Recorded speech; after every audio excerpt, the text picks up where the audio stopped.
ਪੰਜਾਬੀ ਸੱਥ ਦੁਆਰਾ ਪ੍ਰਕਾਸ਼ਿਤ ਪੁਸਤਕ ਦਰਦਮੰਦਾਂ ਦੀਆਂ ਆਹੀਂ, ਪੰਜਾਬ ਦੇ ਲੀਰੋ ਲੀਰ ਹੋਣ ਦੀਆਂ ਕਹਾਣੀਆਂ, ਪਰਾਗਾ ਪਹਿਲਾ। ਅਗਲੀ ਕਹਾਣੀ ਹੈ ਬਸੰਤ ਕੌਰ ਰੱਬ ਰਾਖਾ। ਕਹਾਣੀਕਾਰ ਅਸਗਰ ਅਲੀ ਜਾਵੇਦ।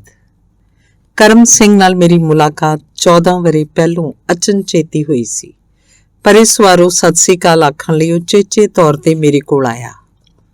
ਨਨਕਾਣਾ ਸਾਹਿਬ 'ਚ ਬਾਬਾ ਗੁਰੂ ਨਾਨਕ ਜੀ ਦੇ ਗੁਰਪੁਰਬ ਤੋਂ ਵਿਹਲਾ ਹੋ ਕੇ ਲਾਹੌਰ ਵਾਪਸ ਆ ਚੁੱਕਾ ਸੀ ਤੇ ਅਗਲੇ ਹੀ ਦਿਨ ਉਸ ਹਿੰਦੁਸਤਾਨ ਪਰਤ ਜਾਣਾ ਸੀ। ਲਾਹੌਰ 'ਚ ਉਹਦਾ ਰੁਝੇਵਾਂ ਸਿਰਫ ਰਣਜੀਤ ਸਿੰਘ ਦੀ ਮੜੀ ਤੇ ਹਾਜ਼ਰੀ ਭਰਨਾ ਸੀ, ਪਰ ਗੱਲਾਂ-ਗੱਲਾਂ 'ਚ ਮੈਨੂੰ ਅੰਦਾਜ਼ਾ ਹੋ ਗਿਆ ਕਿ ਉਹ ਸ਼ਾਲਾਮਾਰ ਬਾਗ ਦੀ ਸੈਰ ਲਈ ਵੀ ਬੇਚੈਨ ਹੈ। ਫਿਰ ਵੀ ਉਹ ਤਸੱਲੀ ਨਾਲ ਗੱਪ-ਸ਼ੱਪ ਲਾਉਂਦਾ ਰਿਹਾ ਤੇ ਇਸੇ ਦੌਰਾਨ ਲੱਸੀ ਦੇ 2 ਵੱਡੇ ਗਲਾਸ ਵੀ ਪੀ ਗਿਆ। ਪਿਛਲੇ ਵਰ੍ਹੇ 2 ਦਿਨ ਦੀ ਯਾਤਰਾ ਵੇਲੇ ਮੈਨੂੰ ਇਹ ਤੇ ਪਤਾ ਲੱਗ ਗਿਆ ਸੀ ਕਿ ਉਹ ਗਵਰਨਮੈਂਟ ਕਾਲਜ ਲਾਹੌਰ 'ਚ ਪੜ੍ਹਦਾ ਰਿਹਾ ਹੈ ਤੇ ਉਹਦਾ ਜੱਦੀ ਪਿੰਡ ਨਨਕਾਣਾ ਸਾਹਿਬ ਜ਼ਿਲ੍ਹਾ ਸ਼ੇਖੂਪੁਰਾ ਤੋਂ ਥੋੜ੍ਹੀ ਦੂਰ ਸੀ। ਪਾਕਿਸਤਾਨ ਬਣਨ ਵੇਲੇ ਉਹ ਹਿੰਦੁਸਤਾਨ ਜਾਣ ਦਾ ਖਾਸ਼ਮੰਦ ਨਹੀਂ ਸੀ, ਪਰ ਫਿਰ ਹਾਲਾਤ ਹੀ ਅਜਿਹੇ ਪੈਦਾ ਹੋ ਗਏ ਸਨ ਕਿ ਉਹ ਮਜਬੂਰ ਹੋ ਗਿਆ। ਆਪਣੀ ਜਿਸਮਾਨੀ ਤਾਕਤ ਦੀ ਸ਼ੋਹਰਤ ਦਾ ਜ਼ਿਕਰ ਉਹਨੇ ਬੜੇ ਮਾਣ ਨਾਲ ਕੀਤਾ ਸੀ ਤੇ ਉਰਦੂ ਅਦਬ 'ਚ ਆਪਣੀ ਗਹਿਰੀ ਦਿਲਚਸਪੀ ਵੀ ਜ਼ਾਹਰ ਕੀਤੀ ਸੀ। ਉਹ ਬਗੈਰ ਮੇਰੇ ਪੁੱਛਣ ਤੋਂ ਇਹ ਵੀ ਦੱਸ ਗਿਆ ਕਿ ਪਾਕਿਸਤਾਨੀ ਪੰਜਾਬ ਛੱਡ ਕੇ ਜਾਣ ਵਾਲੇ ਸਿੱਖਾਂ ਵਾਂਗ ਉਹ ਅੰਮ੍ਰਿਤਸਰ ਦੇ ਮੁਹੱਲੇ ਸ਼ਰੀਫਪੁਰੇ 'ਚ ਵਸ ਗਿਆ ਸੀ ਤੇ ਅੱਜ ਤੀਕਰ ਉੱਥੇ ਹੀ ਰਹਿੰਦਾ ਹੈ। ਉਹਦੀ ਮਾਂ ਪਾਕਿਸਤਾਨ ਦੀ ਕਾਇਮੀ ਵੇਲੇ ਰਾਹ 'ਚ ਕਤਲ ਕਰ ਦਿੱਤੀ ਗਈ ਸੀ ਤੇ ਬਾਪ ਇਤਫਾਕ ਨਾਲ ਹੀ ਉਸ ਦਿਨ ਮੋਇਆ, ਜਿਸ ਦਿਨ ਹਿੰਦੁਸਤਾਨ ਦੇ ਇੱਕ ਸਾਬਕ ਵਜ਼ੀਰ-ਏ-ਆਜ਼ਮ ਲਾਲ ਬਹਾਦਰ ਸ਼ਾਸਤਰੀ। ਇਸ ਜਾਣ ਪਛਾਣ ਦੀ ਖਾਸ ਗੱਲ ਇਹ ਸੀ ਕਿ ਉਹਨੇ ਸਾਰੀ ਉਮਰ ਵਿਆਹ ਨਹੀਂ ਸੀ ਕਰਵਾਇਆ। ਗੱਲਬਾਤ ਦੌਰਾਨ ਕਈ ਵਾਰ ਮੇਰੇ ਮਨ 'ਚ ਸਵਾਲ ਉੱਠਿਆ ਕਿ ਕਰਮ ਸਿੰਘ ਮੈਨੂੰ ਮਿਲਣ ਕਿਉਂ ਆਇਆ ਹੈ। ਜਿਹੜੀ ਕਿਤਾਬ ਮੈਂ ਇਹਨੂੰ 1.5 ਸਾਲ ਪਹਿਲਾਂ ਤੋਹਫੇ 'ਚ ਦਿੱਤੀ ਸੀ, ਉਸ ਤੋਂ ਬਾਅਦ ਹਰਗਿਜ਼ ਇਹ ਆਸ ਨਹੀਂ ਸੀ ਕਿ ਉਹ ਮੈਨੂੰ ਮਿਲਣ ਆਏਗਾ। ਫਿਰ ਮੈਂ ਸੋਚਿਆ ਕਿ ਪੜ੍ਹਿਆ ਲਿਖਿਆ ਸਿੱਖ ਜ਼ਿੰਦਗੀ ਦੀਆਂ ਤਕਰੀਬਨ 70 ਬਹਾਰਾਂ ਵੇਖ ਚੁੱਕਾ ਹੈ। ਜੇਕਰ ਮੈਂ ਕਿਤਾਬ ਦਾ ਜ਼ਿਕਰ ਛੇੜਿਆ ਤੇ ਇਹਦੇ 'ਚ ਕਿਸੇ ਬੇਸੁਆਦੀ ਦਾ ਅੰਦੇਸ਼ਾ ਘੱਟ ਹੀ ਹੈ। ਸੋ ਮੈਂ ਜੁਰਤ ਤੋਂ ਕੰਮ ਲੈਂਦੇ ਹੋਏ ਪੁੱਛ ਹੀ ਲਿਆ, ਸਰਦਾਰ ਜੀ, ਉਹ ਕਿਤਾਬ ਅੰਮ੍ਰਿਤਸਰ ਪਹੁੰਚ ਗਈ ਸੀ? ਸਰਦਾਰ ਜੀ ਨੇ ਸੁਣਦਿਆਂ ਇੱਕ ਜ਼ੋਰਦਾਰ ਠਹਾਕਾ ਲਾਇਆ, ਜਿਵੇਂ ਕਿ ਉਹ ਕਦੋਂ ਦਾ ਇਸੇ ਸਵਾਲ ਦਾ ਇੰਤਜ਼ਾਰ ਕਰ ਰਿਹਾ ਹੋਵੇ ਤੇ ਹੁਣ ਸਵਾਲ ਕਰਕੇ ਸਗੋਂ ਮੈਂ ਕਿਸੇ ਪਕੜ 'ਚ ਆ ਗਿਆ ਹੋਵਾਂ। ਜਦੋਂ ਅੰਮ੍ਰਿਤਸਰ ਬਲ ਰਿਹਾ ਸੀ, ਇਹੋ ਸੀ ਨਾ ਤੁਹਾਡੀ ਕਿਤਾਬ? ਸਰਦਾਰ ਜੀ ਨੇ ਤਸਦੀਕ ਕੀਤੀ। ਮੇਰੀ ਨਹੀਂ ਸਰਦਾਰ ਜੀ, ਖਵਾਜਾ ਇਫਤਿਕਾਰ ਦੀ, ਮੈਂ ਜਵਾਬ ਦਿੱਤਾ। ਹਾਂ, ਅੰਮ੍ਰਿਤਸਰ ਪਹੁੰਚ ਗਈ ਸੀ। ਲੱਸੀ ਦਾ ਗਲਾਸ ਮਿਲੇਗਾ? ਸਰਦਾਰ ਜੀ ਨੇ ਗੱਲ ਟਾਲਣ ਦੀ ਕੋਸ਼ਿਸ਼ ਕੀਤੀ। ਲੱਸੀ ਤਾਂ ਲਾਹੌਰ ਦੀ ਸੁਗਾਤ ਹੈ ਜੀ, ਕਿਉਂ ਨਹੀਂ ਮਿਲੇਗੀ, ਮੈਂ ਜਵਾਬ ਦਿੱਤਾ। ਇੰਜ ਕਰਮ ਸਿੰਘ ਪੂਰੀ ਤਾਕਤ ਨਾਲ ਇਹ ਜਤਲਾਉਣ 'ਚ ਕਾਮਯਾਬ ਹੋ ਗਿਆ ਕਿ ਉਹ ਕਿਤਾਬ ਬਾਬਤ ਕੁਝ ਵੀ ਨਹੀਂ ਕਹੇਗਾ ਜਾਂ ਕੁਝ ਕਹਿਣਾ ਮੁਨਾਸਬ ਹੀ ਨਹੀਂ ਸਮਝਦਾ। ਇਹ ਜਾਣ ਲੈਣ ਤੋਂ ਬਾਅਦ ਕਿ ਗੱਲ ਬਣਦੀ ਨਜ਼ਰ ਨਹੀਂ ਆਉਂਦੀ, ਮੈਂ ਗੱਲ ਦਾ ਰੁਖ ਬਦਲਣਾ ਚਾਹਿਆ। ਸਮਾਂ ਕਾਫੀ ਲੰਘ ਚੁੱਕਿਆ ਸੀ ਕਿ ਹੁਣ ਉਹ ਬਾਰ-ਬਾਰ ਆਪਣੀ ਘੜੀ ਵੱਲ ਵੇਖ ਰਿਹਾ ਸੀ। ਕਹਿਣ ਲੱਗਾ, 12 ਵੱਜ ਗਏ ਨੇ। ਕਿਸ ਤੇ? ਮੈਂ ਮੁਸਕਰਾਉਂਦੇ ਹੋਏ ਪੁੱਛਿਆ। ਸਰਦਾਰ ਜੀ ਨੇ ਫਿਰ ਜ਼ੋਰ ਨਾਲ ਠਹਾਕਾ ਲਾਇਆ ਤੇ ਉੱਠਦੇ ਹੋਏ ਆਖਣ ਲੱਗੇ, ਮੜੀ ਤੇ ਮੈਂ ਇਕੱਲਾ ਜਾਵਾਂਗਾ, ਪਰ ਸ਼ਾਲਾਮਾਰ ਬਾਗ ਆਪਾਂ ਇਕੱਠੇ ਚੱਲਾਂਗੇ। ਤੁਸੀਂ 2 ਘੰਟਿਆਂ ਬਾਅਦ ਮੜੀ ਦੇ ਬਾਹਰ ਮੀਨਾਰੇ ਪਾਕਿਸਤਾਨ ਦੇ ਸਦਰ ਦਰਵਾਜ਼ੇ ਤੇ ਪੁੱਜ ਜਾਣਾ। ਜੋ ਹੁਕਮ ਸਰਦਾਰ ਜੀ। 2 ਘੰਟੇ ਬਾਅਦ 2 ਵਜੇ ਦਾ ਵਕਤ ਹੋਏਗਾ, ਮੈਂ ਫਿਰ ਸ਼ਰਾਰਤ ਕੀਤੀ। ਸਰਦਾਰ ਜੀ ਕਿੰਨੀ ਦੇਰ ਮੁਸਕਰਾਉਂਦੇ ਰਹੇ ਤੇ ਕਹਿਣ ਲੱਗੇ, ਫਿਰ ਤਾਂ ਤੁਹਾਡੇ ਵੀ 12 ਹੀ ਵਜੇ ਨੇ। ਥੋੜਾ ਵੇਲਾ ਰੁਕਣ ਬਾਅਦ ਆਖਣ ਲੱਗੇ, ਅੱਛਾ ਪੁੱਤਰ, 2 ਵਜੇ ਪੁੱਜ ਜਾਣਾ। ਗੁਰੂ ਦੀ ਕਿਰਪਾ ਨਾਲ, ਮੈਂ ਬੋਲਿਆ। ਇਨਸ਼ਾਅੱਲਾ, ਸਰਦਾਰ ਜੀ ਨੇ ਜਵਾਬ ਦਿੱਤਾ। ਸਤਿ ਸ੍ਰੀ ਅਕਾਲ, ਮੈਂ ਜਾਂਦਿਆਂ ਹੀ ਉੱਚੀ ਆਵਾਜ਼ 'ਚ ਆਖਿਆ। ਠੀਕ 2 ਵਜੇ ਮੈਂ ਬਾਹਰਲੇ ਜੰਗਲੇ ਤੇ ਝੁਕੇ ਹੋਏ ਤੇ ਮੀਨਾਰੇ ਪਾਕਿਸਤਾਨ ਵੱਲ ਘੂਰ-ਘੂਰ ਵੇਖਦੇ ਹੋਏ ਸਰਦਾਰ ਕੋਲ ਵਾਅਦੇ ਮੁਤਾਬਕ ਅੱਪੜ ਗਿਆ। ਜੋ ਬੋਲੇ ਸੋ ਨਿਹਾਲ ਕਹਿੰਦੇ ਹੋਏ ਸਰਦਾਰ ਜੀ ਜਦੋਂ ਪਿੱਛੇ ਵੱਲ ਘੁੰਮੇ ਤਾਂ ਮੈਨੂੰ ਸ਼ਰਮਿੰਦਗੀ ਹੋਈ ਕਿ ਉਹ ਤਾਂ ਕੋਈ ਹੋਰ ਸਰਦਾਰ ਸੀ। ਕਿਸੇ ਅਖਬਾਰ ਵੱਲੋਂ ਆਏ ਹੋ? ਸਿੱਖ ਯਾਤਰੀ ਨੇ ਪੁੱਛਿਆ। ਨਹੀਂ ਜੀ, ਕਰਮ ਸਿੰਘ ਦੀ ਇੰਤਜ਼ਾਰ ਕਰ ਰਿਹਾ, ਬਸ ਵੇਲਾ ਲੰਘਾਉਣ ਲਈ ਗੱਲ ਕੀਤੀ ਹੈ, ਮੈਂ ਜਵਾਬ ਦਿੱਤਾ। ਕਰਮ ਸਿੰਘ? ਸ਼ਰੀਫਪੁਰੇ ਵਾਲਾ? ਸਿੱਖ ਯਾਤਰੀ ਨੇ ਤਸਦੀਕ ਚਾਹੀ। ਰੋਂਦਾ ਹੋਣਾ ਕਿਧਰੇ ਬਸੰਤ ਕੌਰ ਨੂੰ ਝੱਲਾ ਮੁਸਲਮਾਨ ਛੋਕਰੀ ਨਾਲ ਇਸ਼ਕ ਕਰ ਬੈਠਾ ਸੀ, ਭਲਾ ਕੋਈ ਧਰਮ ਵੀ ਛੱਡਦਾ ਹੈ? ਲੈ, ਉਹ ਟੁਰਿਆ ਆਉਂਦਾ ਈ, ਸਰਦਾਰ ਨੇ ਮੜੀ ਵੱਲ ਇਸ਼ਾਰਾ ਕਰਦੇ ਹੋਏ ਕਿਹਾ। ਮੈਂ ਜੰਗਲੇ ਕੋਲ ਖੜੇ ਸਿੱਖ ਨੂੰ ਖੁਦਾ ਹਾਫਿਜ਼ ਕਿਹਾ ਤੇ ਤੇਜ਼ ਪੈਰ ਪੁੱਟਦਿਆਂ ਕਰਮ ਸਿੰਘ ਵੱਲ ਵਧਣ ਲੱਗਾ। ਸਲਾਮ ਅਲੈਕਮ, ਕਰਮ ਸਿੰਘ ਨੇ ਪਹਿਲ ਕੀਤੀ। ਵਾਲੇਕਮ ਸਲਾਮ, ਕੀ ਹਾਲ ਏ? ਮੈਂ ਜਵਾਬ ਚ ਆਖਿਆ। ਕਰਮ ਸਿੰਘ ਕੁਝ ਮਾਯੂਸੀ 'ਚ ਸੀ। ਮੈਂ ਇਹਦਾ ਕਾਰਨ ਇਸ ਲਈ ਨਾ ਪੁੱਛਿਆ ਕਿ ਅਸੀਂ ਵੀ ਆਪਣੇ ਬਜ਼ੁਰਗਾਂ ਦੀਆਂ ਕਬਰਾਂ ਤੋਂ ਵਾਪਸ ਪਰਤਦੇ ਹਾਂ, ਹਮੇਸ਼ਾ ਕੁਝ ਅਜਿਹੀ ਰੌਂਚ ਹੁੰਦੇ ਆ। ਮੈਂ ਸਵਾਲ ਕੀਤਾ, ਚਲੀਏ ਸ਼ਾਲਾਮਾਰ ਬਾਗ? ਉਹਨੇ ਜਵਾਬ ਦਿੱਤਾ, ਨਹੀਂ ਪੁੱਤਰ, ਨਨਕਾਣਾ ਸਾਹਿਬ, ਜ਼ਿਲ੍ਹਾ ਸ਼ੇਖੂਪੁਰਾ। ਪ੍ਰੋਗਰਾਮ ਬਦਲ ਗਿਆ? ਮੈਂ ਪੁੱਛਿਆ। ਨਹੀਂ ਬਦਲਿਆ ਨਹੀਂ, ਬਦਲ ਦਿੱਤਾ ਗਿਆ। ਤੁਸੀਂ ਸੁਣ ਨਹੀਂ ਸਕੋਗੇ, ਪਰ ਮੜੀ 'ਚੋਂ ਅਜੇ ਵੀ ਆਵਾਜ਼ ਆ ਰਹੀ ਹੈ। ਕਰਮ ਸਿੰਘ, ਬਾਬਾ ਜੀ ਨੂੰ ਆਖਰੀ ਵਾਰ ਪ੍ਰਣਾਮ ਕਰ ਆਓ ਤੇ ਬਸੰਤ ਕੌਰ ਨੂੰ ਵੀ ਇੱਕ ਵਾਰ ਫੇਰ ਮਿਲ ਲਓ। ਹੁਣ ਤੂੰ ਦੁਬਾਰਾ ਇੱਥੇ ਨਹੀਂ ਆ ਸਕੇਗਾ। ਮੈਂ ਇਹ ਦੋਨੋਂ ਕੰਮ ਕਰਤਾ ਆਵਾਂ। ਹੁਣ ਖਿਆਲ ਏ ਕਿ ਆਖਰੀ ਵਾਰ ਇਹ ਫਰਜ਼ ਵੀ ਅਦਾ ਕਰਕੇ ਹੀ ਜਾਵਾਂ, ਉਹਨੇ ਫੇਰ ਆਖਿਆ। ਥੋੜੀ ਦੇਰ ਪਹਿਲੋਂ ਪੁਰਜੋਸ਼ ਤੇ ਹਿੰਮਤੀ ਨਜ਼ਰ ਆਉਣ ਵਾਲਾ ਸਿੱਖ ਸਰਦਾਰ ਹੁਣ ਸੱਚਮੁੱਚ 70 ਸਾਲ ਦਾ ਬਜ਼ੁਰਗ ਵਿਖਾਈ ਦੇਣ ਲੱਗਾ ਸੀ। ਮੈਂ ਹਾਲੇ ਵੀ ਆਪਣੀ ਪਰੇਸ਼ਾਨੀ ਨੂੰ ਲੁਕਾਉਣ ਦਾ ਯਤਨ ਕਰ ਰਿਹਾ ਸਾਂ ਕਿ ਉਹਨੇ ਲਾਰੀਆਂ ਦੇ ਅੱਡੇ ਵੱਲੋਂ ਆਉਂਦੀ ਹੋਈ ਕਾਰ ਨੂੰ ਇਸ਼ਾਰਾ ਕਰਕੇ ਰੋਕ ਲਿਆ। ਸਰਦਾਰ ਜੀ ਨੇ ਡਰਾਈਵਰ ਤੋਂ ਪੁੱਛਿਆ, ਨਨਕਾਣਾ ਸਾਹਿਬ ਚੱਲੋਗੇ? ਡਰਾਈਵਰ ਨੇ ਜਵਾਬੀ ਸਵਾਲ ਕੀਤਾ, ਪਤਾ ਵੀ ਏ ਨਨਕਾਣਾ ਸਾਹਿਬ ਕਿੰਨੀ ਦੂਰ ਏ? ਹਾਂ, ਮੈਂ ਉੱਥੇ ਹੀ ਪੈਦਾ ਹੋਇਆ ਸੀ। ਸਰਦਾਰ ਜੀ ਕੁਝ ਗੁੱਸੇ 'ਚ ਸਨ। ਉਹਨੇ ਪਿਛਲਾ ਦਰਵਾਜ਼ਾ ਖੋਲ੍ਹਿਆ ਤੇ ਮੈਨੂੰ ਗੱਡੀ 'ਚ ਧੱਕਾ ਦੇ ਦਿੱਤਾ। ਮੇਰੇ ਖੱਬੇ ਪਾਸੇ ਖੁਦ ਬਹਿ ਗਿਆ ਤੇ ਡਰਾਈਵਰ ਨੂੰ ਨਨਕਾਣਾ ਸਾਹਿਬ ਜਾਣ ਦਾ ਹੁਕਮ ਦਿੱਤਾ। ਨਨਕਾਣਾ ਸਾਹਿਬ ਮੇਰੇ ਵਾਸਤੇ ਬਿਲਕੁਲ ਨਵੀਂ ਜਗ੍ਹਾ ਸੀ। ਬਾਬਾ ਗੁਰੂ ਨਾਨਕ ਦੇ ਗੁਰਪੁਰਬ 'ਚ ਸ਼ਾਮਲ ਹੋਣ ਵਾਲੇ ਕੁਝ ਸਿੱਖ ਯਾਤਰੀ ਅਜੇ ਵੀ ਉੱਥੇ ਮੌਜੂਦ ਸਨ। ਕਰਮ ਸਿੰਘ ਆਪਣਾ ਕੰਮ ਕਰ ਰਿਹਾ ਸੀ ਤੇ ਮੈਨੂੰ ਇਉਂ ਜਾਪ ਰਿਹਾ ਸੀ ਕਿ ਮੈਂ ਪਾਕਿਸਤਾਨ 'ਚ ਨਹੀਂ, ਅੰਮ੍ਰਿਤਸਰ 'ਚ ਘੁੰਮ ਰਿਹਾ ਵਾਂ। ਪਵਿੱਤਰ ਬਾਣੀ ਦਾ ਮਧੁਰ ਕੀਰਤਨ ਸਰਵਣ ਕਰਦੀਆਂ ਹੋਈਆਂ ਸੰਗਤਾਂ ਨਿਹਾਲ ਹੋ ਰਹੀਆਂ ਸਨ। ਕਰਮ ਸਿੰਘ ਨੇ ਬਹੁਤ ਸੰਜੀਦਗੀ ਨਾਲ ਕਿਹਾ, ਪੁੱਤਰ, ਬਾਬਾ ਜੀ ਸਭ ਦੇ ਸਾਂਝੇ ਬਜ਼ੁਰਗ ਸਨ, ਹਿੰਦੂਆਂ, ਮੁਸਲਮਾਨਾਂ ਤੇ ਸਿੱਖਾਂ ਸਭਨਾਂ ਦੇ। ਜਿਵੇਂ ਹੀ ਮੈਂ ਕਰਮ ਸਿੰਘ ਦੀ ਗੱਲ ਦੀ ਹਾਮੀ ਭਰੀ ਤੇ ਮੈਂ ਬਾਬਾ ਜੀ ਦੀ ਜ਼ਿੰਦਗੀ ਦੇ ਕਈ ਵਾਕਿਆਤ ਦੁਹਰਾਏ। ਕਰਮ ਸਿੰਘ ਇਹ ਸੁਣ ਕੇ ਖੁਸ਼ੀ ਤੇ ਹੈਰਾਨੀ ਭਰੇ ਰੌਂਚ ਸੀ ਕਿ ਸਾਹਮਣੇ ਟੈਕਸੀ ਕੋਲ ਖੜੇ ਡਰਾਈਵਰ ਤੇ ਉਹਦੀ ਨਜ਼ਰ ਪਈ। ਉਹਨੇ ਮੇਰੀ ਉਂਗਲ ਇੰਝ ਫੜ ਲਈ ਜਿਵੇਂ ਮੈਂ ਪਿੰਡ ਤੋਂ ਆਇਆ ਹੋਇਆ ਨਿੱਕਾ ਜਿਹਾ ਬਾਲ ਹੋਵਾਂ ਜਿਹੜਾ ਕਿਸੇ ਵੇਲੇ ਵੀ ਮੇਲੇ 'ਚ ਗੁੰਮ ਹੋ ਸਕਦਾ ਹੋਵੇ, ਤੇ ਫਿਰ ਟੈਕਸੀ ਵੱਲ ਟੁਰ ਪਿਆ। ਡਰਾਈਵਰ ਪਹਿਲਾਂ ਹੀ ਆਪਣੀ ਸੀਟ ਸੰਭਾਲ ਚੁੱਕਾ ਸੀ। ਗੱਡੀ 'ਚ ਬੈਠਦਿਆਂ ਉਹਨੇ ਡਰਾਈਵਰ ਨੂੰ ਉਂਗਲ ਦੇ ਇਸ਼ਾਰੇ ਨਾਲ ਇੱਕ ਖਾਸ ਬੰਨੇ ਚੱਲਣ ਨੂੰ ਕਿਹਾ। ਹੁਣ ਕਰਮ ਸਿੰਘ ਆਪਣੀ ਸੀਟ ਉੱਪਰ ਸੀ। ਉਸ ਡਰਾਈਵਰ ਦੀ ਪਰੇਸ਼ਾਨੀ ਨੂੰ ਭਾਂਪ ਲਿਆ ਤੇ ਕਹਿਣ ਲੱਗਾ, ਫਿਕਰ ਨਾ ਕਰੋ, ਸੜਕ ਪੱਕੀ ਏ। ਇਸ ਤੋਂ ਬਾਅਦ ਉਹ ਬਿਲਕੁਲ ਖਾਮੋਸ਼ ਹੋ ਗਿਆ, ਜਿਵੇਂ ਬਾਬਾ ਗੁਰੂ ਨਾਨਕ ਨੇ ਉਹਨੂੰ ਜ਼ੁਬਾਨ ਬੰਦ ਰੱਖਣ ਦੀ ਹਦਾਇਤ ਕੀਤੀ ਹੋਵੇ। ਮੇਰੇ ਮਨ 'ਚ ਜ਼ਬਰਦਸਤ ਉਤਾਰ ਚੜ੍ਹਾ ਰਹੇ ਸਨ ਕਿ ਉਹ ਬਾਬਾ ਜੀ ਨੂੰ ਸਲਾਮ ਕਰਨ ਤੇ ਬਸੰਤ ਕੌਰ ਨੂੰ ਆਖਰੀ ਵਾਰ ਮਿਲਣ ਆਇਆ ਸੀ। ਯਕੀਨਨ ਇਸ ਸਫ਼ਰ ਦੀ ਮੰਜ਼ਿਲ ਹੁਣ ਬਸੰਤ ਕੌਰ ਹੀ ਸੀ। ਮੈਂ ਚੁੱਪ ਤੋੜਨ ਦੀ ਕੋਸ਼ਿਸ਼ ਕੀਤੀ। ਸਰਦਾਰ ਜੀ, ਬਸੰਤ ਕੌਰ ਦਾ ਪਿੰਡ ਕਿੰਨੀ ਕੁ ਦੂਰ ਹੈ? ਸਰਦਾਰ ਜੀ ਚੁੱਪ ਰਹੇ। ਮੈਂ ਕੁਝ ਵੇਲੇ ਬਾਅਦ ਫਿਰ ਸਵਾਲ ਕੀਤਾ, ਸਰਦਾਰ ਜੀ, ਸਫ਼ਰ ਕਿੰਨਾ ਕੁ ਬਾਕੀ ਹੈ? ਥੱਕ ਗਏ ਪੁੱਤਰ? ਸਰਦਾਰ ਨੇ ਜਵਾਬੀਆ ਸਵਾਲ ਕਰਦੇ ਹੋਏ ਆਖਿਆ। ਨਹੀਂ ਸਰਦਾਰ ਜੀ, ਉਂਝ ਹੀ ਪੁੱਛ ਰਿਹਾ ਸਾਂ, ਬਸ ਚੁੱਪ ਤੋਂ ਡਰ ਲੱਗ ਰਿਹਾ ਸੀ। ਮੈਂ ਸਫਾਈ ਪੇਸ਼ ਕੀਤੀ। ਉਸਨੇ ਪੁੱਛਿਆ, ਸਫ਼ਰ ਚੰਗਾ ਨਹੀਂ ਲੱਗ ਰਿਹਾ? ਕਿਉਂ ਨਹੀਂ ਸਰਦਾਰ ਜੀ, ਕਿਉਂ ਨਹੀਂ? ਸੱਚੀ ਗੱਲ ਤਾਂ ਇਹ ਹੈ ਕਿ ਉਸ ਹਸਤੀ ਨੂੰ ਮਿਲਣ ਲਈ ਮੈਂ ਵੀ ਬੇਚੈਨ ਹਾਂ ਜਿਸ ਨੂੰ ਮਿਲਣ ਦੀ ਤੁਹਾਨੂੰ ਖਾਸ ਤੌਰ ਤੇ ਹਦਾਇਤ ਕੀਤੀ ਗਈ ਹੈ। ਮੈਂ ਆਖਿਆ, ਮਿਲਣ ਦੀ ਨਹੀਂ, ਆਖਰੀ ਵਾਰ ਮਿਲਣ ਦੀ ਕਹੋ। ਮਿਲ ਕੇ ਤੇ ਮੈਂ ਅਜੇ ਕੱਲ੍ਹ ਹੀ ਗਿਆ। ਸਰਦਾਰ ਜੀ ਨੇ ਗੱਲ ਅੱਗੇ ਵਧਾਈ। ਮੈਂ ਫੇਰ ਕਿਹਾ, ਸਰਦਾਰ ਜੀ, ਵਹਿਮ ਹੈ ਤੁਹਾਡਾ। ਇਨਸ਼ਾਅੱਲਾ ਤੁਸੀਂ ਹਾਲੇ ਕਈ ਵਾਰ ਇੱਥੇ ਆਵੋਗੇ। ਕਰਮ ਸਿੰਘ ਨੇ ਪਹਿਲੀ ਵਾਰ ਪਿੱਛੇ ਘੁੰਮ ਕੇ ਮੇਰੇ ਵੱਲ ਤੱਕਿਆ। ਉਹ ਬੁੱਲਾਂ 'ਚ ਮੁਸਕਰਾ ਰਿਹਾ ਸੀ, ਜਿਵੇਂ ਆਖ ਰਿਹਾ ਹੋਵੇ, ਉੱਪਰਲੇ ਦਰਜੇ ਦਾ ਮੂਰਖ ਹੈ। ਗੱਡੀ ਤੇਜ਼ੀ ਨਾਲ ਆਪਣੀ ਮੰਜ਼ਿਲ ਵੱਲ ਦੌੜਦੀ ਜਾ ਰਹੀ ਸੀ। ਕੋਈ 5 ਮਿੰਟਾਂ ਪਿੱਛੋਂ ਜਦ ਮੈਂ ਖੁਦ ਠੀਕ ਮਹਿਸੂਸ ਕਰ ਰਿਹਾ ਸਾਂ ਤਾਂ ਕਰਮ ਸਿੰਘ ਡਰਾਈਵਰ ਦੀ ਖੱਬੀ ਬਾਂਹ ਦਬਾ ਰਿਹਾ ਸੀ। ਡਰਾਈਵਰ ਸਮਝ ਗਿਆ ਕਿ ਰੁਕਣ ਲਈ ਆਖ ਰਿਹਾ ਹੈ। ਕਰਮ ਸਿੰਘ ਦੀ ਚੁੱਪ ਤੋਂ ਮੈਨੂੰ ਭੈ ਆ ਰਿਹਾ ਸੀ। ਉੱਤੋਂ ਜ਼ੁਲਮ ਹੈ ਕਿ ਉਹ ਗੱਡੀ ਕੋ ਉਜਾੜ ਵਿੱਚ ਕਬਰਿਸਤਾਨ ਦੇ ਸਾਹਮਣੇ ਲਿਆ ਕੇ ਰੁਕਵਾ ਰਿਹਾ ਸੀ। ਕਬਰਿਸਤਾਨ 'ਚ ਵੜਦੇ ਹੀ ਉਹਨੇ ਆਸ ਤੋਂ ਬਿਲਕੁਲ ਉਲਟ ਉੱਚੀ ਆਵਾਜ਼ 'ਚ ਸਲਾਮ ਅਲੈਕਮ, ਅੱਲਾਹੂ ਅਕਬਰ ਕਿਹਾ।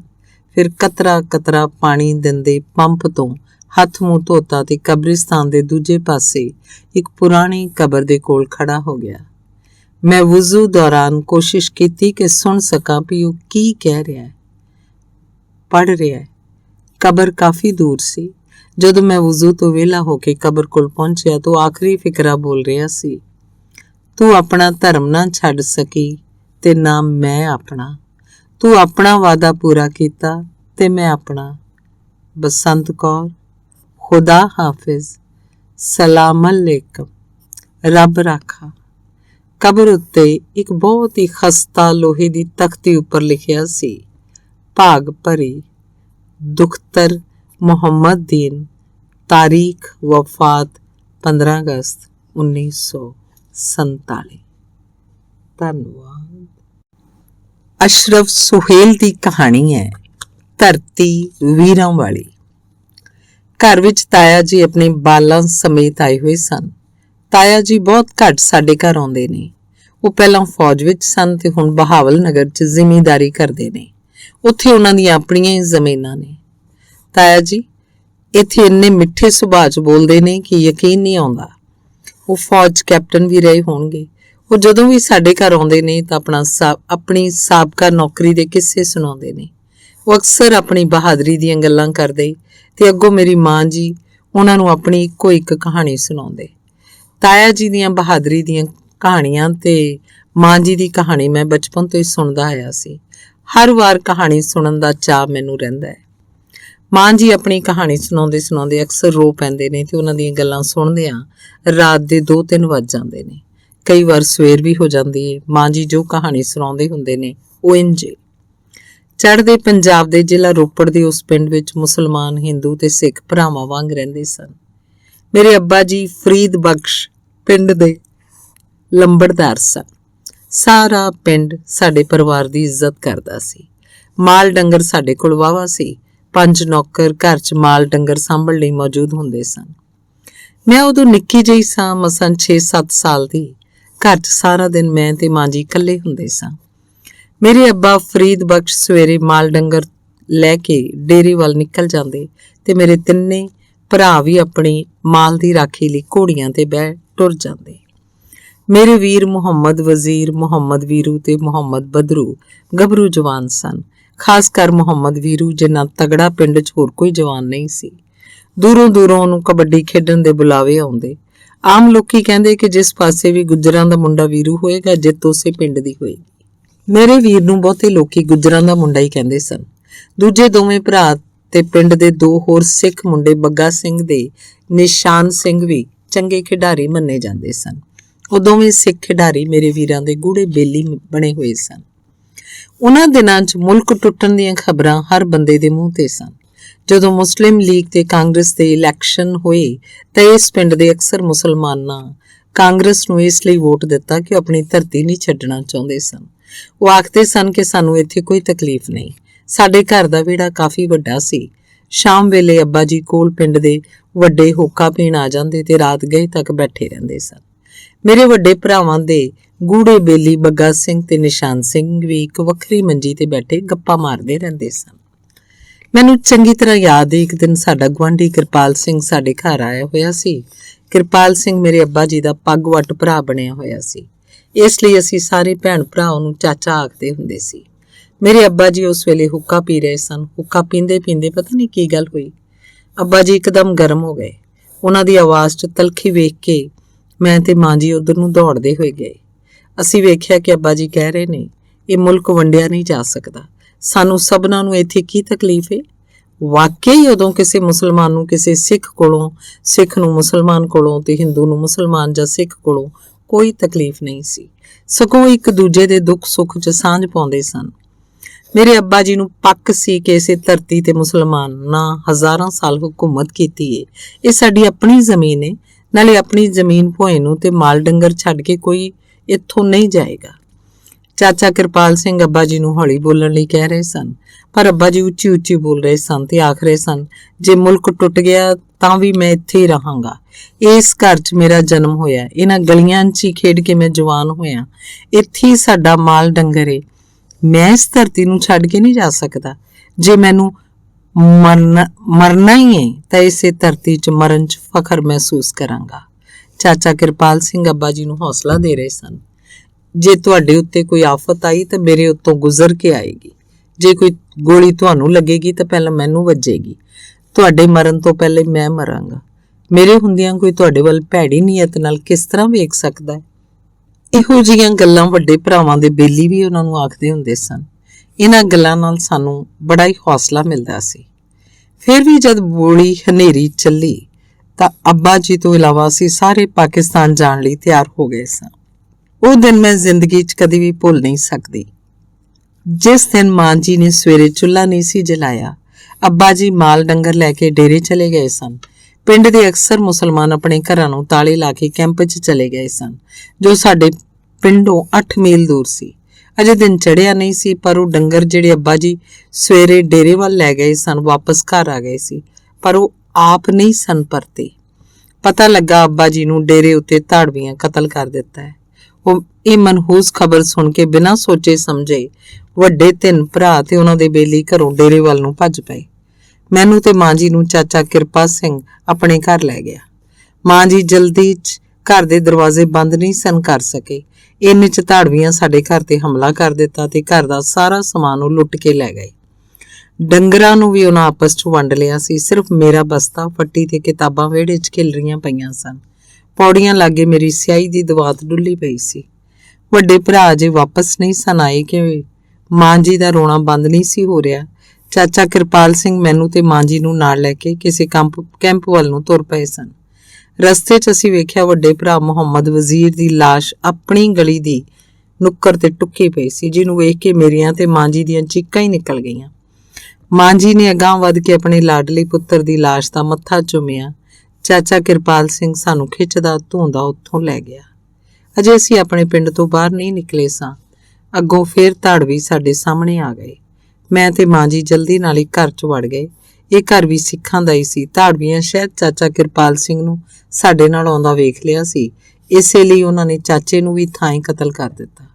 ਉਸ ਵਿਚਾਰੇ ਨੂੰ ਸਾਡੀ ਹਿਫਾਜ਼ਤ ਕਰਨ ਦੀ ਸਜ਼ਾ ਦਿੱਤੀ ਗਈ ਸੀ, ਪਰ ਉਹ ਧਾੜਵੀ ਉਸ ਘਰ 'ਚ ਨਾ ਦਾਖਲ ਹੋ ਸਕੇ ਕਿਉਂ ਜੋ ਸ਼ੇਰਾਂ ਵਰਗੇ ਜਵਾਨ ਸਿੱਖ ਵੀਰ ਸਾਡੀ ਹਿਫਾਜ਼ਤ ਕਰ ਰਹੇ ਸਨ।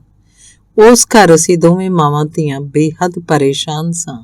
ਉੱਥੇ ਸਾਨੂੰ ਇਹ ਭੈੜੀ ਖਬਰ ਮਿਲੀ ਕਿ ਮੇਰਾ ਵੀਰ ਬਦਰੂ ਵੀ ਧਾੜਵੀਆਂ ਹੱਥੋਂ ਮਾਰਿਆ ਗਿਆ। ਰਾਤ ਤੱਕ ਬਾਹਰੋਂ ਆਏ ਸਾਰੇ ਧਾੜਵੀ ਸਾਡੇ ਪਿੰਡੋਂ ਜਾ ਚੁੱਕੇ ਸਨ, ਪਰ ਸੱਚੀ ਗੱਲ ਇਹ ਹੈ ਕਿ ਜਿਸ ਘਰ ਅਸਾਂ ਪਨਾਹ ਲਈ ਸੀ, ਸਾਨੂੰ ਉਹਨਾਂ ਉੱਤੇ ਵੀ ਇਤਬਾਰ ਨਹੀਂ ਸੀ ਰਿਹਾ। ਇਸ ਲਈ ਉਹਨਾਂ ਨੂੰ ਦੱਸੇ ਬਗੈਰ ਅਸੀਂ ਦੋਵੇਂ ਮਾਵਾਂ ਧੀਆਂ ਹਨੇਰੇ 'ਚ ਉਸ ਘਰੋਂ ਨਿਕਲ ਕੇ ਕੈਂਪ ਵੱਲ ਟੁਰ ਪਈਆਂ। ਉਸ ਵੇਲੇ ਤੱਕ ਮਾਂ ਜੀ ਦਾ ਰੋ ਰੋ ਬੁਰਾ ਹਾਲ ਹੋ ਗਿਆ ਸੀ। ਉਹਨਾਂ ਮੇਰੀ ਸੱਜੀ ਬਾਂਹ ਘੁੱਟ ਕੇ ਫੜੀ ਹੋਈ ਸੀ ਤੇ ਮੈਨੂੰ ਖਿੱਚਦੇ ਹੋਏ ਕੈਂਪ ਵੱਲ ਲਈ ਜਾ ਰਹੇ ਸਨ।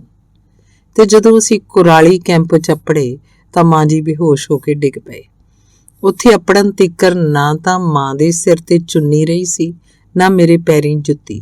ਸਟੇਸ਼ਨ ਤੇ ਗੱਡੀ 'ਚ ਇੰਨਾ ਰਸ਼ ਸੀ ਕਿ ਪੈਰ ਰੱਖਣ ਲਈ ਵੀ ਜਗ੍ਹਾ ਨਹੀਂ ਸੀ। ਪਤਾ ਨਹੀਂ ਕਿਸ ਤਰ੍ਹਾਂ ਮੈਂ ਤੇ ਮਾਂ ਜੀ ਕਿਸੇ ਬਾਰੀ 'ਚੋਂ ਗੁਜ਼ਰ ਕੇ ਗੱਡੀ 'ਚ ਵੜ ਗਈਆਂ। ਅਜੇ ਗੱਡੀ ਨੇ ਵਿਸਲ ਨਹੀਂ ਸੀ ਦਿੱਤੀ ਕਿ ਸਾਨੂੰ ਲੱਭਦਾ ਲਭਾਉਂਦਾ ਉਸ ਘਰ ਦਾ ਇੱਕ ਬਜ਼ੁਰਗ ਜਿੱਥੇ ਅਸੀਂ ਪਨਾਹ ਲਈ ਸੀ, ਬਾਬਾ ਜਸਬੀਰ ਸਿੰਘ ਸਾਡੇ ਕੋਲ ਆ ਗਿਆ। ਸਾਡੇ ਮੰਦੇ ਹਾਲ ਵੇਖ ਕੇ ਉਹ ਰੋਣ ਹੀ ਲੱਗ ਪਿਆ। ਫਿਰ ਉਹਨੇ ਆਪਣੀ ਪੱਗ ਲਾ ਕੇ ਮਾਂ ਦੇ ਸਿਰ ਨੂੰ ਕੱਜ ਦਿੱਤਾ ਤੇ ਮੈਨੂੰ ਆਪਣੀ ਜੁੱਤੀ ਲਾ ਕੇ ਦੇ ਦਿੱਤੀ, ਹਾਲਾਂਕਿ ਉਹ ਜੁੱਤੀ ਮੈਨੂੰ ਬਹੁਤ ਵੱਡੀ ਸੀ। ਚਾਚਾ ਜਸਬੀਰ ਸਿੰਘ ਅਥਰੂ ਪੂੰਝਦੇ ਹੋਏ ਮੇਰੀ ਮਾਂ ਨੂੰ ਆਖਣ ਲੱਗਾ, ਭੈਣਾ ਮੈਨੂੰ ਮਾਫ ਕਰ ਦੇ। ਗੱਡੀ ਚੱਲਣ ਹੀ ਵਾਲੀ ਸੀ ਜਦੋਂ ਮੈਨੂੰ ਦੂਰੋਂ ਆਪਣਾ ਵੀਰੂ ਭੱਜਦਾ ਹੋਇਆ ਰੇਲਵੇ ਸਟੇਸ਼ਨ ਵੱਲ ਆਉਂਦਾ ਦਿਸਿਆ। ਉਹਦੇ ਨਾਲ ਉਹਦੇ ਯਾਰ ਬੱਗਾ ਸਿੰਘ ਤੇ ਨਿਸ਼ਾਨ ਸਿੰਘ ਵੀ ਸਨ। ਮੈਂ ਚੀਕ ਕੇ ਵੀਰ ਨੂੰ ਆਪਣੇ ਵੱਲ ਬੁਲਾਉਣ ਦਾ ਯਤਨ ਕੀਤਾ, ਪਰ ਦੂਰ ਹੋਣ ਤੇ ਲੋਕਾਂ ਦਾ ਬੇਪਨਾਹ ਹਜੂਮ ਹੋਣ ਕਰਕੇ ਵੀਰ ਨੇ ਮੇਰੀ ਗੱਲ ਨਾ ਸੁਣੀ। ਅਚਾਨਕ ਹੀ ਇੱਕ ਪਾਸਿਓਂ ਫਸਾਦੀਆਂ ਰੇਲਵੇ ਸਟੇਸ਼ਨ ਉੱਤੇ ਹਮਲਾ ਕਰ ਦਿੱਤਾ। ਗੱਡੀ ਤੇ ਚੜ ਰਹੀਆਂ ਬੀਬੀਆਂ, ਬਾਲਾਂ ਤੇ ਵਡੇਰੀ ਉਮਰ ਦੇ ਬੰਦਿਆਂ 'ਚ ਰੌਲਾ ਪੈ ਗਿਆ। ਫਿਰ ਮੈਂ ਆਪਣੇ ਵੀਰ ਨੂੰ ਉਹਨਾਂ ਫਸਾਦੀਆਂ ਨਾਲ ਲੜਦੇ ਵੇਖਿਆ। ਉਹਦੇ ਸਿੱਖ ਸਾਥੀ ਵੀ ਉਹਦਾ ਸਾਥ ਦੇ ਰਹੇ ਸਨ। ਸੈਂਕੜੇ ਵੈਰੀਆਂ ਅੱਗੇ ਉਹਨਾਂ ਦੀ ਵਾਹ ਨਾ ਚੱਲੀ ਤੇ ਮੈਂ ਆਪਣੇ ਵੀਰੂ ਨੂੰ ਬੱਗਾ ਸਿੰਘ ਤੇ ਨਿਸ਼ਾਨ ਸਿੰਘ ਸਮੇਤ ਆਪਣੀਆਂ ਅੱਖਾਂ ਨਾਲ ਆਪਣੇ ਲਹੂ 'ਚ ਨਹਾਉਂਦੇ ਹੋਏ ਤੱਕਿਆ। ਹਾਲਾਤ ਖਰਾਬ ਹੋਣ ਕਰਕੇ ਗੱਡੀ ਵੇਲੇ ਤੋਂ ਪਹਿਲਾਂ ਹੀ ਚਲਾ ਦਿੱਤੀ ਗਈ। ਮੇਰੇ ਮਾਂ ਜੀ ਰੌਲਾ ਪਾਉਣ ਤੋਂ ਬਾਅਦ ਖੌਫ ਨਾਲ ਇੱਕ ਪਾਸੇ ਸੁੰਗੜ ਕੇ ਬਹਿ ਗਏ ਸਨ। ਇਹ ਵੀ ਚੰਗਾ ਹੋਇਆ ਕਿ ਉਹ ਆਪਣੇ ਲਾਲ ਨੂੰ ਬੋਟੀ ਹੁੰਦੇ ਨਾ ਵੇਖ ਸਕੇ। ਗੱਡੀ ਚੱਲ ਪਈ ਸੀ। ਹਰ ਪਾਸੇ ਰੋਣ ਦੀਆਂ ਆਵਾਜ਼ਾਂ ਸੁਣਾਈ ਦੇ ਰਹੀਆਂ ਸਨ। ਰਾਹ 'ਚ ਇੱਧਰ ਉੱਧਰ ਪਈਆਂ ਬੇਦਰਦੀ ਨਾਲ ਟੁਕੀਆਂ ਹੋਈਆਂ ਲਾਸ਼ਾਂ ਕਿਸੇ ਨਵੇਂ ਮੁਲਕ ਬਣਨ ਦੀਆਂ ਖਬਰਾਂ ਦੇ ਰਹੀਆਂ ਸਨ। ਉਹਨਾਂ ਵੱਲ ਵੇਖ ਕੇ ਮੈਂ ਇੱਕ ਵਾਰ ਫੇਰ ਬੇਹੋਸ਼ ਹੋ ਗਈ। ਜਦੋਂ ਗੱਡੀ ਲਾਹੌਰ ਸਟੇਸ਼ਨ ਤੇ ਅੱਪੜੀ ਤਾਂ ਬਹਾਵਲਪੁਰ ਵਸਦਾ ਅੱਬਾ ਜੀ ਦਾ ਭਰਾ ਅਹਿਮਦ ਬਖਸ਼ ਸਾਨੂੰ ਲੱਭ ਕੇ ਬਹਾਵਲਪੁਰ ਲੈ ਗਿਆ। ਮੇਰੇ ਮਾਂ ਜੀ ਦੀ ਇਸ ਕਹਾਣੀ ਦਾ ਅਖੀਰ ਹਮੇਸ਼ਾ ਰੋਣ ਤੇ ਹੁੰਦਾ ਹੈ। ਉਹ ਆਪਣੇ ਅੱਬਾ ਜੀ ਤੇ ਪਿਆਰੇ ਵੀਰਾਂ ਨੂੰ ਯਾਦ ਕਰਕੇ ਇੰਝ ਰੋਂਦੇ ਨੇ ਜਿਵੇਂ ਹੁਣੇ ਹੀ ਉਹਨਾਂ ਦੇ ਮਾਰੇ ਜਾਵਣ ਦੀ ਖਬਰ ਮਿਲੀ ਹੋਵੇ।